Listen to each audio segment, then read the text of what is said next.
Hello everyone, thanks for joining me today.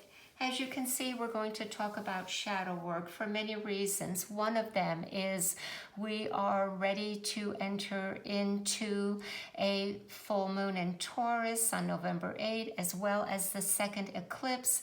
We are in the months of, I'm going to call hibernation, going within the darker periods, the longer nights, the shorter days. And it is a darker time. And shadow work is not something that you want to do continuously, but I feel with the astrological aspects and the interest with those around everyone right now to do some shadow work, I wanted to present this video.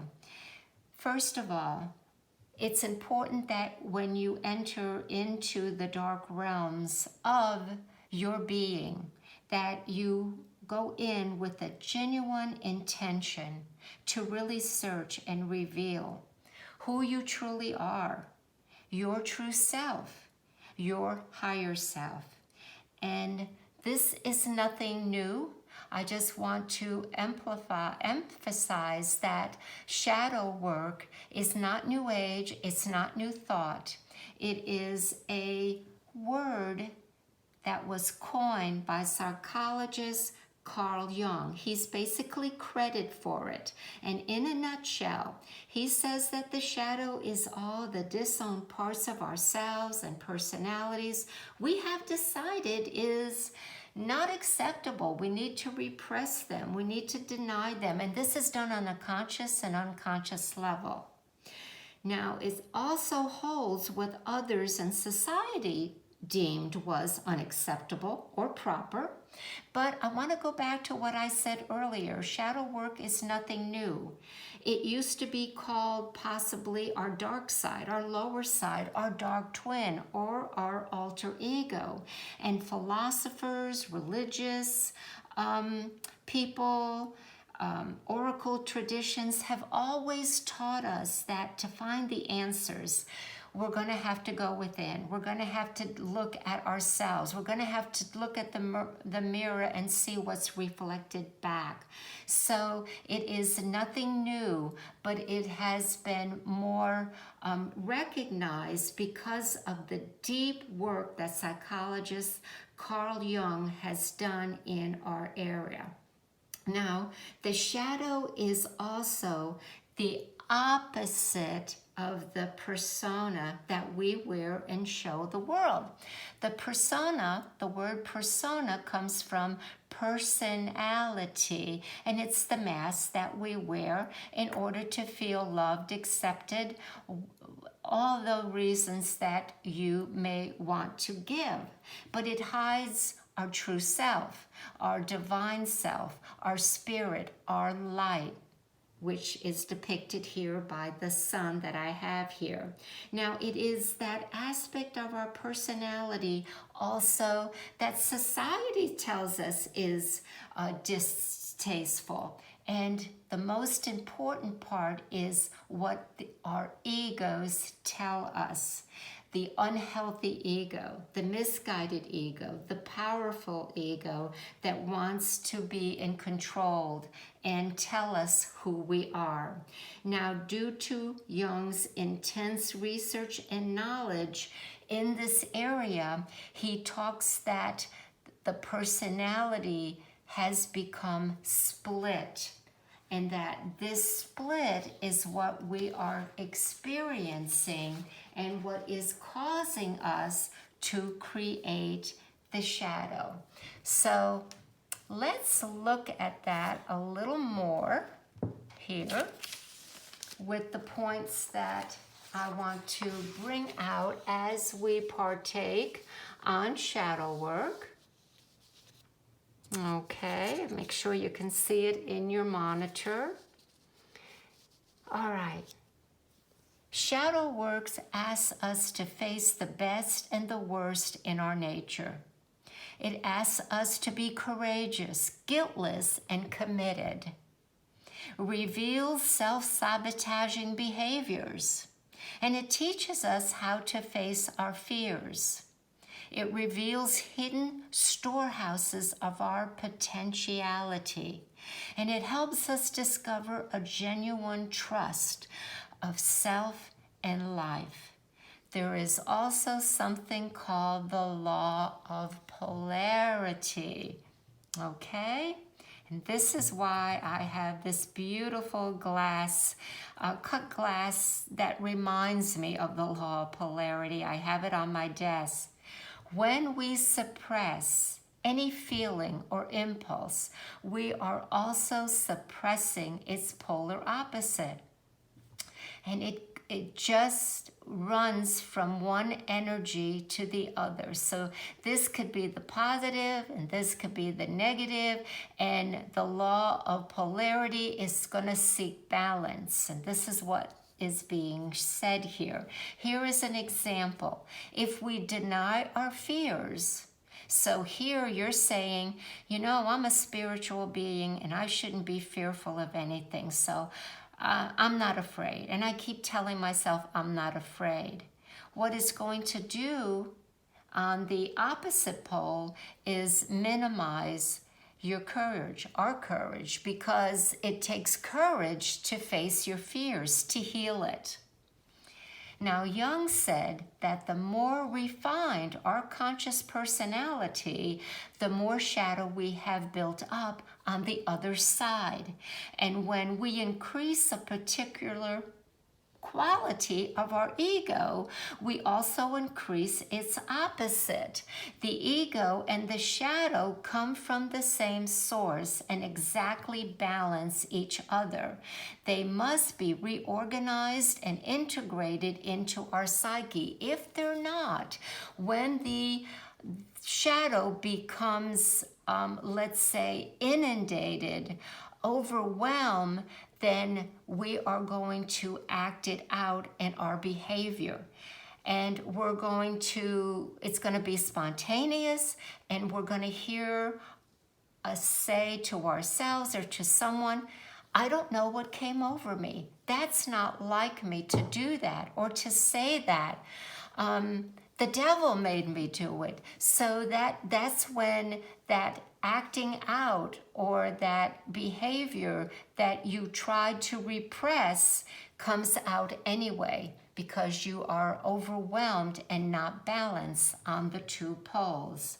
Now, the last point I wish to make, now as previously stated, it takes courage, honesty, and continuing dedication to do personal shadow work, because it is quite revealing. There's parts of ourselves that we really don't want to own.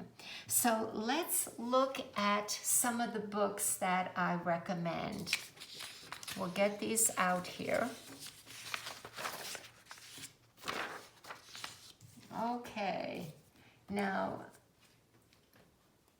the one that many of you I've heard referencing and is excellent is The Dark Side of the Light Chasers, Reclaiming Your Power, Creativity, Brilliance, and Dreams.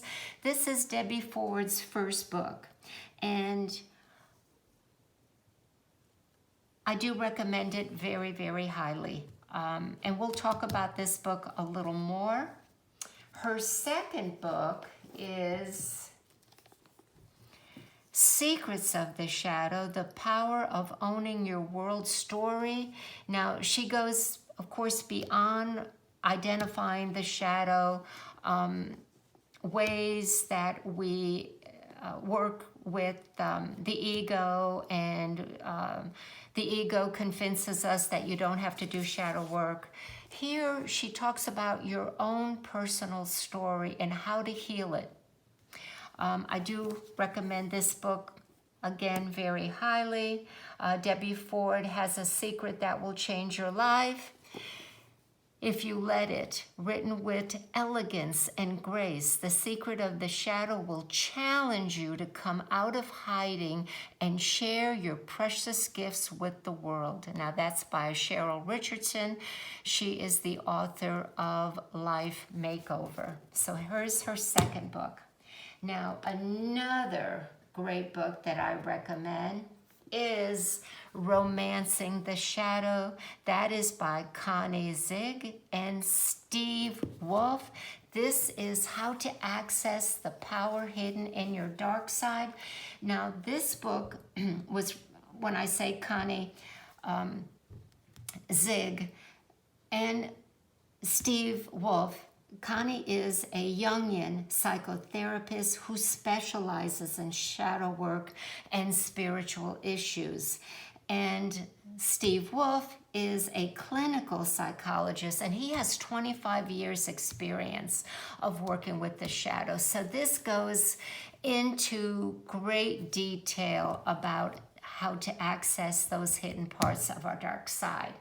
Now, to cap it all off, another book, and this was the first book that I started with when I was working with the shadow, is Owning Your Own Shadow. It is by Robert A. Johnson.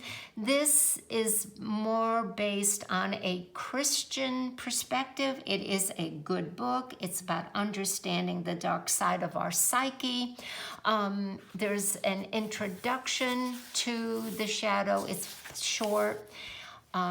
Talks about the shadow, how romantic love and the shadow seem to be played out. It's certainly instrumental in choosing our partners and how we project onto them and others. And then there's a real interesting part. It is the mandorla. Now, the mandorla is basically a medieval, I'm going to say a medieval theology that is not heard of that often. And it is related to the mandala. But the mandorla, I believe is, if I remember correctly, is an Italian word for oval and almond, and it talks about how our image is in, of course, mandalas, but more so the mandorla, which again was very much instrumental in Christian time and in the time of working in theology and myth. So these are the books that I've used, I've taught workshops with, and I recommend. Okay, now the last thing that I really want to do, which is going to really focus on, let me get her book back out, because she touches upon this, that when we reflect on her title, we're going to say, why does she say the dark side of the light chasers? First, it is and I'm kind of paraphrasing how she puts it, but it is less found in many self-help books, spiritual groups, and she says that many of those practitioners, facilitators, kind of skip over doing shadow work, and that she feels that the reason they skip over the shadow work is because it's not a necessary part towards self-awareness. And of course, Debbie Ford has issues with that. She says that many movements and group facilities teach that all you have to do is practice what she calls positive focus. Now, there's another word for positive focus, and it is known as the law of attraction. And positive focus really says, or the law of attraction, which many of you know, says that when we place focus on what we get or what we desire, we will get more of it, whether that's positive and whether that's negative. And that the negative force will bring negative. In other words, like attracts like. I'm with that. Debbie talks of that, but I'm also with Debbie and with psychologists who say that that's all well and good, but that the law of attraction, the positive force, works only on everything except, and this is the key, what you use positive force on to avoid, to ignore, to suppress, and what you're in denial of. And that is the work of the ego that convinces you that all you have to do is put a positive force of something that you're avoiding, you're denying, and it will go away. So our ego, yes, will find ways to interpret the law for its own benefit, because the ego wants to survive. Remember, the ego survives by saying, I'm protecting you. You don't need this. This is hogwash. Don't worry about it. Just keep doing what you're doing. So ultimately, what Debbie is saying, and especially psychologist Connie Zweig and Stephen Wolf are saying that change, growth, and healing come about when we can't take the pain any longer, or the discomfort any longer, or the duress, or the breaking up of the relationships, and that we're going to be looking for solutions now, and that is by going within to see how we need to accept and reconcile ourselves and our behaviors. So Debbie brings this home when she writes it in her book.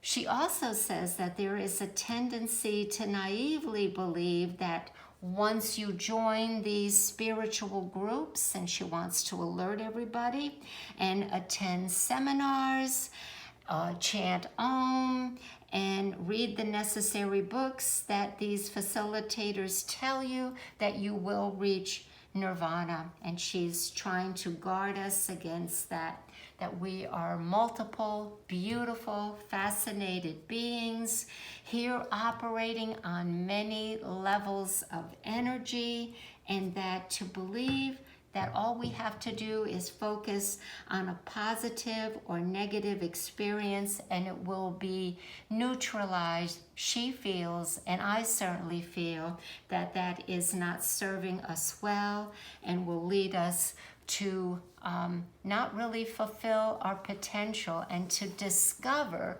those hidden gems within us, and to be whole, healthy, and to be our best self.